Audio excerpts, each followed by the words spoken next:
Chers leaders, les anciens nous disent que l'homme, en tant qu'être, est loin d'être isolé, que l'homme est issu d'une nature mécanique et vivant dans un univers où tout est interconnecté. En effet, nous sommes fondamentalement connectés à tout ce qui nous entoure, et la science moderne le prouve depuis quelques années maintenant.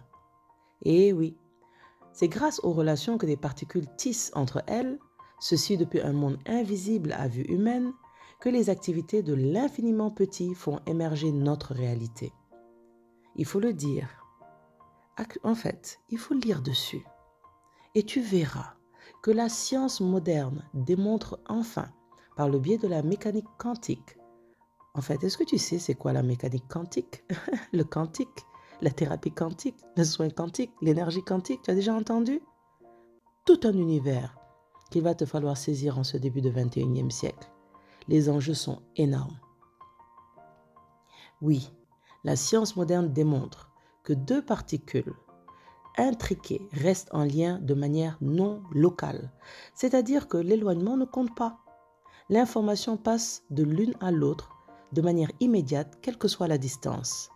Oui, tu as bien compris. Et il s'agit bien de tout ce qui a à voir avec télépathie, télépsychie, téléthésie, divination, etc. Oui, c'est réel.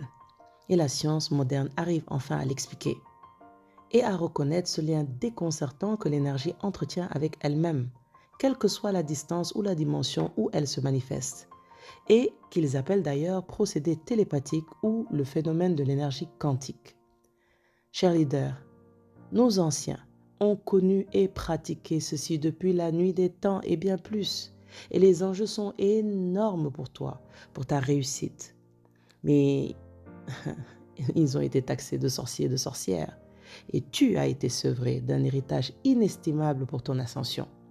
Cette aliénation, en tant que peuple, nous a amenés à multiples formes de complexes, de reniement et de dissonance cognitive. Et tout ceci nourri par une colonisation mentale, psychique, émotionnelle, physique, mais surtout énergétique, et qu'ils appellent aujourd'hui le quantique. Tu sais, nos ancêtres avaient, eux aussi, une façon bien à eux de gérer le syndrome de stress post-traumatique. Il était de coutume, par exemple, qu'après une guerre, lorsqu'un homme revenait de la guerre, avant de pouvoir être accepté de retour au sein de la communauté, il devait vivre avec un marabout, un guérisseur ou autrement dit un chaman pendant 3 mois pour faire une purification spirituelle. Nos ancêtres nous enseignaient ainsi qu'après la guerre, l'être humain était déséquilibré et devait subir un certain rituel afin de le remettre en harmonie avec la nature et la communauté. Une corne était utilisée pour faire remonter à la surface le sang stagnant et dysfonctionnel. Il s'agit de l'un des rituels pratiqués sur les guerriers pour les débarrasser de toute maladie mentale et de tout traumatisme qu'ils pourraient subir plus tard dans leur vie après la guerre. Ce processus était pratiqué par les Africains il y a longtemps, avant d'être prétendument considéré comme une invention chinoise. En fait, ce processus était appelé ventouse africaine par les colonisateurs. Eh oui. Voilà l'une des nombreuses pratiques qui ont été perdues en raison de la période sombre qu'a connue l'histoire de notre peuple. Regarde même avec nos tissus. Aujourd'hui, on va nous vendre le Vax, qui s'est très bien intégré chez nous, alors que ce tissu n'est pas d'origine ancestrale. Bien au contraire, il est depuis des siècles principalement fabriqué en Hollande, en Indonésie ou en Angleterre. Mais nos tissus, ceux que nos ancêtres nous ont légués, tu sais que les types de coton avec lesquels ils ont été tissés n'ont pas été choisis par hasard? Nul hasard ici. Et les motifs de ces tissus, que ce soit le bogolan du Mali, le kente de la Côte d'Ivoire et du Ghana, le lépi de la Guinée-Conakry et tellement d'autres, tous ces tissus-là, il est important de savoir que ces motifs sont intentionnels. Ils sont emplis d'un champ énergétique puissant.